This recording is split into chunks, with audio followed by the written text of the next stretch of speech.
Welcome back to Cocktail Making with Kris Kirby from Garden of the Gods Club and Resort.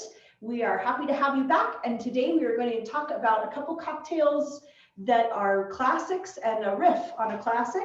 I'm going to start off with your classic Manhattan cocktail. Manhattans are a bourbon or a rye base. It depends on who you're speaking with, but some people really think it's not the cocktail if it doesn't have rye. So today I'm going to use a locally made 291 rye for our Manhattan, and it is one of the 5 boroughs in New York City. Each borough has a cocktail named for it, but this is probably the most common and the best known cocktail in terms of those 5 boroughs. The recipe is a 2-1-2 recipe, so 2 ounces of bourbon or rye whiskey, 1 ounce of sweet vermouth.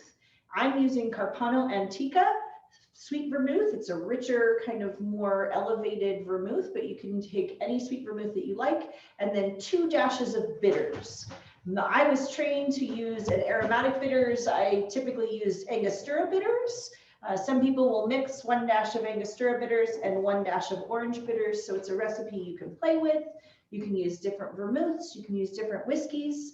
The Manhattan I'm going to serve in a coupe glass. A coupe glass is typically used for champagne or a martini style cocktail. These are the glasses that we are currently using today. For this, it's not going to be on the rocks or on ice, it's going to be straight up. And then I'm also using for my second cocktail an old-fashioned glass. The old-fashioned glass I'm going to use with ice and serve that cocktail on the rocks. Our second cocktail is going to be a variation on what is called a black Manhattan. A black Manhattan uses an Amaro or a bitter liqueur in place of the vermouth.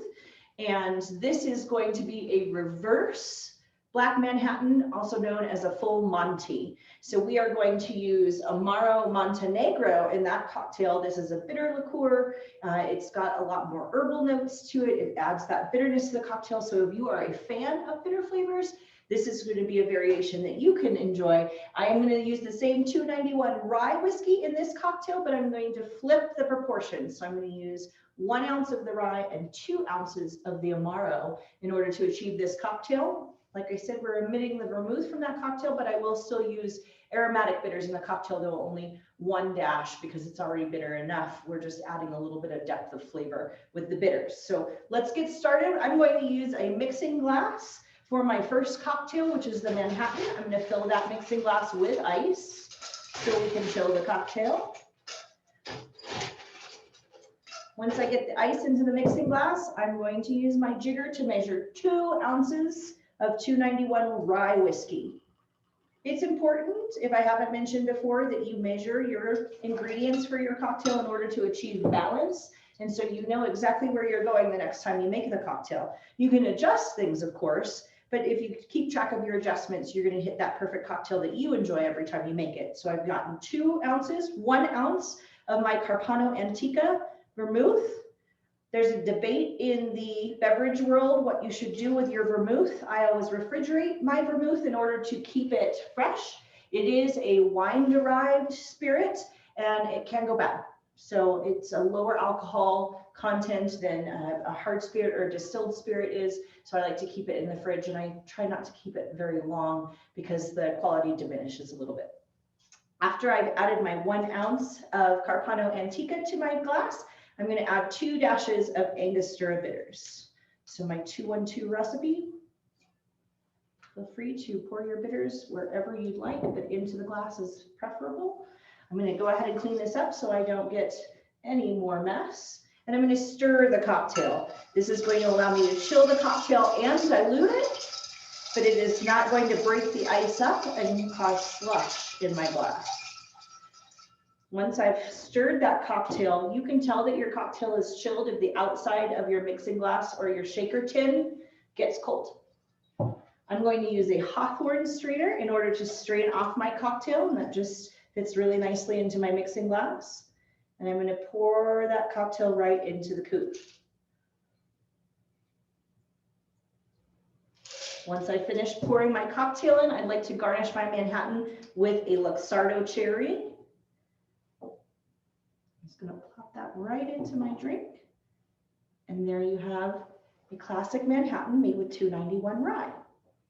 Beautiful presentation, very simple, and it's very similar to any other martini style cocktail in that it's a few basic ingredients. My next cocktail is going to be the full Monte, which is a reverse version of a Manhattan style cocktail, but we have made it a black Manhattan style cocktail using Amaro Montenegro. So I start out with my Amaro Montenegro, and since I've already used my mixing glass, I'm going to go ahead and use my shaker tin. Fill that with ice. If you prefer a very, very cold or slushy cocktail, you can certainly shake these cocktails. It really comes down to personal preference. I'm going to get my 291. I always start with the hardest spirit first. It's just a habit of mine. So I'm going to go ahead and start with my 1 ounce of rye whiskey. And then I'm going to move to 2 ounces of Amaro Montenegro bitter. Measure 2 ounces.